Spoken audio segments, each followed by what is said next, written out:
In this video, I will show you how to wear multiple clothes on Roblox. So let's jump straight into it. So here we are. As you can see, I'm currently on the avatar editor. Now to go ahead and do this, what you're going to want to do is download something called BT Roblox. To go ahead and get this, just come across to google.com and go ahead and search for BT Roblox. And what you're going to want to do is click onto the first result, which will be on the Chrome Web Store. So that's going to take you across to a page like this. Now I've currently got this added to Chrome, so it does say remove from Chrome, but for you guys, this blue button is going to say add to Chrome. So what you want to do is go ahead and add this extension first of all. And once that's done, you can come back to roblox.com. So here we are back on Roblox. Now what you're going to want to do is come up to the top right hand corner, and you want to click onto the extensions icon, which is up here, and then click onto manage extensions. Now from here you should see BT Roblox, and you want to make sure this is enabled by selecting the switch to turn this on, and then you can just go ahead and close down the extensions. Now what you want to do is come back up to the extensions button, give this a click, and you should now see BT Roblox. So go ahead and click onto that to open up the extension, and that's going to open up a window like this. Now from here what you're going to want to do is just scroll down until you get to the advanced section down here. Click onto that to open up some additional options, and all you want to do is tick the box where it says avatar remove layered limits. So once you've ticked that, all you need to do is go ahead and close this window down and then refresh the Roblox page.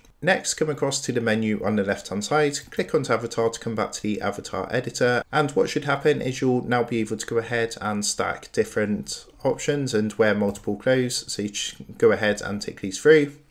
And it's going to allow you to wear multiple layers on Roblox. So as you can see, we've now got this sweater and we've got our shirt underneath. And that is how to go ahead and wear multiple clothes in Roblox. So I hope this tutorial did help you out today. And if this did help you out, I would really appreciate it if you was to consider dropping down below the video, leaving a like, and also subscribing to the channel. With that being said, I just want to take a minute to thank you guys for watching this quick tutorial, and I will see you in the next video.